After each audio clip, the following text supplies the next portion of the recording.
So, all the world is a stage and you are the star of your play. So, if you're the star of your play, what's your role? Your role is the same as anyone else's, to experience all that the universe has to offer. And why is that your role? Because that is the path to enlightenment. Hi, my name is Hayley Jones. I've been reading books on topics like reincarnation, the astral plane, near-death experiences, and life after death since I was about 8 years old. I grew up in a household where nothing was considered too weird or out there, and we talked about psychic phenomena, astral travel, and UFOs. I had a grandmother who was a psychic, and we owned a Ouija board. No topic was off the table.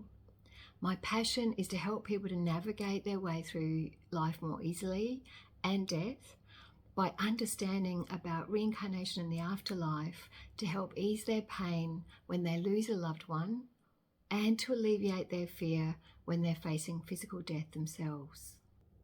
So I'm here to tell you that reincarnation is real, and that's good for several reasons. One, it means you don't cease to exist when your life ends. Two, it means your loved ones don't cease to exist when their lives end, and you will get to see them again if that's what you want. Three, it means you get a chance to make up for any mistakes you make in this life. In fact, you get as many chances as you like, as you need, or as many lives as you like or need, with no judgment. And four, it means there's a bigger picture to all of this, even when it all seems a bit fruitless or pointless or just really, really hard. So getting back to our metaphor of the world being a stage, you could think of each life or incarnation as being a different play, where each play only has one showing. For each play, you can change characters, situations, and context, and you have other actors in the play with you. Sometimes they're the same actors as in previous plays, and you most likely have one or two new actors come in, plus a whole bunch of others, two actors, the extras, as the chorus, and they have the bit parts. So that's people that you only see in shops or train stations or airports, that kind of thing. They've got their own plays going on, but for your play, they're playing the bit parts. So your everyday life could be likened to the afterlife, in this metaphor, where you just get on with other areas of your life, spiritual growth, until you get a hankering or pull to be in another play, or when you're in the afterlife, to have a new life. So another thing with each of these plays is that there isn't a specific script. It's all about improvisation. There's no director. It's just you and a bunch of other actor friends who have come up with some ideas that would make for a good play or a useful play. And you've made some sets and costumes and set the scene as much as you can, but you have to improvise the detail. Some scenes you'll handle better than others, likely scenes that are similar to ones that you've experienced in the past, i.e. you've come across these experiences in other lives, and you get better at each scenario. Each time you come across it, you get better at it each time. And there'll be other scenes that or scenarios that you don't handle so well, and there'll be scenarios that are new to you that you might not have come across in other lives. So you'll be fumbling a lot more with those ones, and that's okay. So we all play different roles in each of the different plays or different lives. In some plays, you'll get to play the hero. In others, you'll be the villain. In some, you'll soar. In others, you'll struggle. In some, you'll be a fiercely independent character. And in others, your character will rely on other people for the simplest of tasks. And I hope that while I'm saying these things, you can relate these to situations or scenarios in a life, or as a life, as a human. So let's face it, you're actually likely to be a bit of each of these types of roles in all of the plays, but we digress. We don't want to go into that detail right now. All of the roles you play, though, in any life or every life are equally important. So some plays from your perspective will be really long, and others very short from your perspective. So in other words, sometimes you might live a really long life, others you'll have a very short life, and that's okay. They're both okay. They're both useful. They both have their reasons and help you sort of along your way to enlightenment. Sorry. Now, as you'll know from going to see actual plays, all of the characters are important to each play, no matter how long or short their role is. If they weren't, they wouldn't be in the play. And it's the same if we look at our lives. So the great thing is that when someone's part in the play is short, so you don't see them for long, for whatever reason, whether they move away somewhere or they've finished their life before the end of your play, you know that you will see them again when the play is over and you're back in your real life or the afterlife, as this metaphor goes. And then it's highly possible that you'll also see them in the next play or your next life or incarnation. Though at that time your respective roles might be completely different, possibly even reversed, but you will see them again, and you'll have this bigger picture of the different roles you've played over many millennia.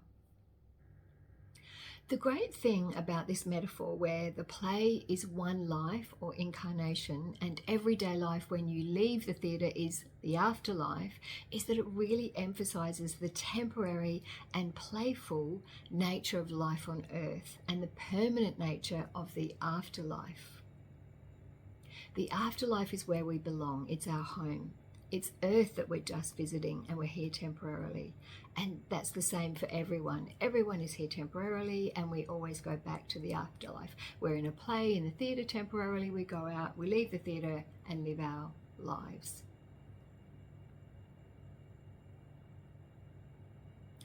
So when you leave the earth, when your physical body dies, you're going to where real life is, when you understand what's going on and what it's all about.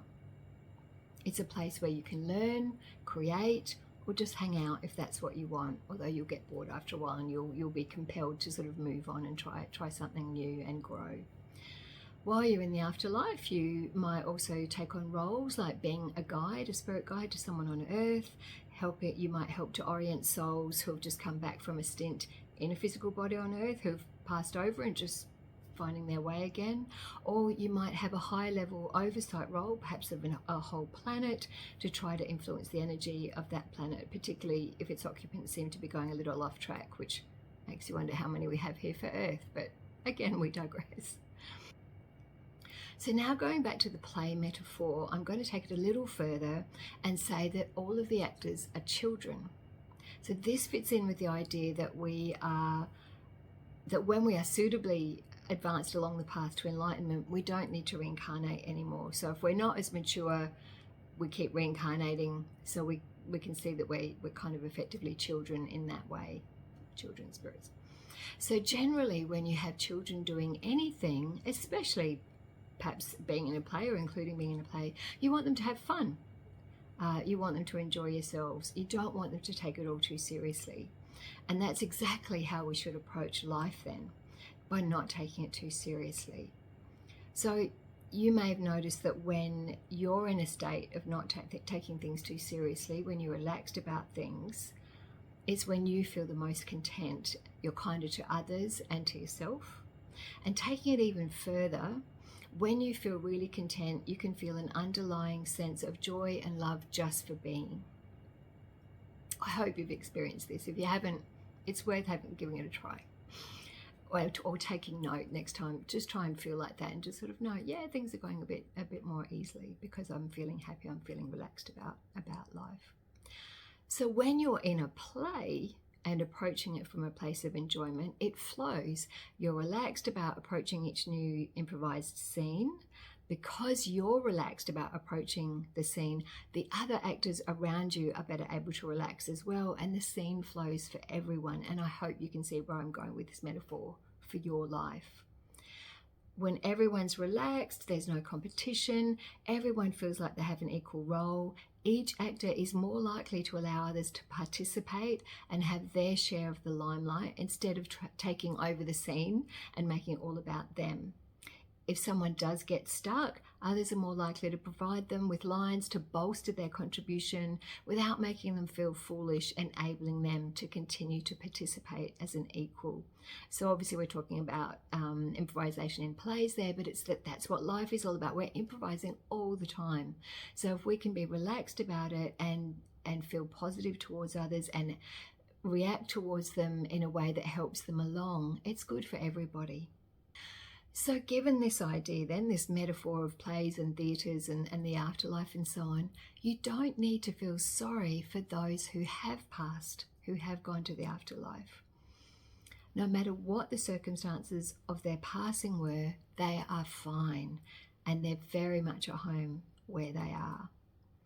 So time and time again, in stories of near-death experiences, people say that they could see their body lying injured or extremely ill on the ground or on the operating table, depending on where they happen to be, and they don't recognize it, and they don't feel any connection to or attachment to it, and they've just come out, and so quickly they're sort of, oh, I really don't need that. I don't even know what that is.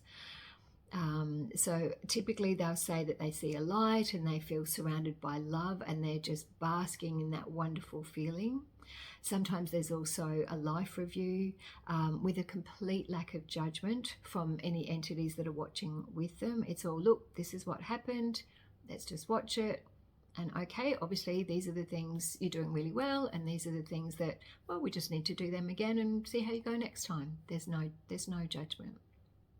And it's not, often they talk about the fact that it's not being, your life is not being shown to you to make you feel guilty. It really is just, oh, okay, well, here are the positives and here are the negatives. Well, okay, let's have a go at those again. There's no judgment.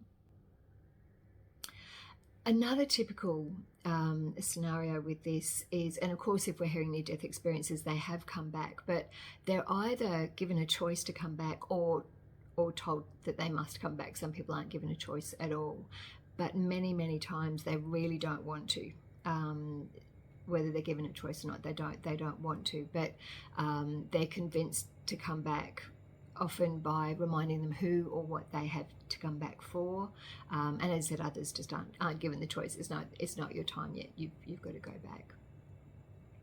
I'm not saying this happens in every near-death experience, but these elements happen often enough that there does appear to be a pattern here. So some people then describe the process of going back into the body as like trying to squeeze themselves into a very tight wetsuit. It just doesn't seem big enough for their being or the part of their soul that incarnates to fit into. It's very uncomfortable, and they sort of, before they do go back in, they kind of, oh, look, I just can't imagine how this is going to happen. It's awful because I feel so wonderful and free right now. But anyway, something for us all to look forward to, the freedom. Another thing that is often said is that they can never look at life in the same way. Obviously, you would be really changed by something like that if you had an experience like that. So their entire perception of life, the universe, and everything is changed for the better. So putting this all together, you are a soul and everyone else is a soul. Souls don't have gender or skin color. They are energy, and they can inhabit a physical body for as long as that physical body is able to accommodate them, or for as long as they need that physical body to accommodate them. All souls live many different lives with many different scenarios, much like a series of plays. It seems from many stories of reincarnation or lives remembered that people tend to reincarnate with the same core group of souls time and time again, a soul family. You could think of your soul family then as a theatre group where each of you try out different roles in different plays so that you get to experience as many situations and circumstances as possible. So continuing this theatre company play metaphor, when a play is finished and you go home, you can see the people in your theatre group as much as you like, outside of the theatre in the afterlife. In fact, you'll be excited to hang out with each other to plan your next play or next series of plays for all of your lives. So that is, you'll see your loved ones in the afterlife. And when you're all ready, you'll discuss your next incarnations and who's going to play which part next time. Some may choose to sit this round out. Maybe there's another aspect of spiritual growth that they'd prefer or need to focus on for a while. And you will all be okay with that. Because you all understand that the goal is for everyone to continue to evolve. So what I'm trying to get across here is that you can look at life as being a series of plays. So you're in the afterlife with all of your soul family. You'll come down and incarnate. You have a bit of a play for a while. you'll come back to the afterlife again, sort of look at, well, what happened in that one was, okay, Fred, you need to do this a bit better, and Mary, you need to do that a bit differently, and maybe if you swap roles this time, that'll help you, and all said with no judgment. And we just keep going on like that. So you will see your loved ones again, and they will have different relationships to you each life that you have, but it really is your relationship in the afterlife that is the most important one, and you'll see that everyone there is equal. So just as a final word, I remember when my nephews were very little, trying to explain to them about where we lived, so that we live on Earth and we live in a country and so on. And my sister has a large world globe, and so we would show the boys that they're not twins or anything, so separately, but we would show them, look, okay, this is the Earth and this is and here's Australia, and here's where we are, and it really struck me as so odd having to say, oh yeah, we live on this big ball, and yeah, look, you can look in the sky and there's stars and the moon and the sun and there's other planets out there, but really having no good explanation for that and where it all ends and what it's all about. And I think that just really struck me then, how much the idea of an afterlife and there being more to this than just this physical world that we experience just makes so much sense. It just makes so much more sense to me, because I could not make sense of just this globe, trying to explain that to my little nephews when they were little kids. That's it for today. Thanks for watching. If you'd like to check out some of my other videos, I've got some links here, or you can go to my channel and there's some others there as well. If you'd like to subscribe to the channel if you haven't already, that would be really great and really help me out. I'll see you next time.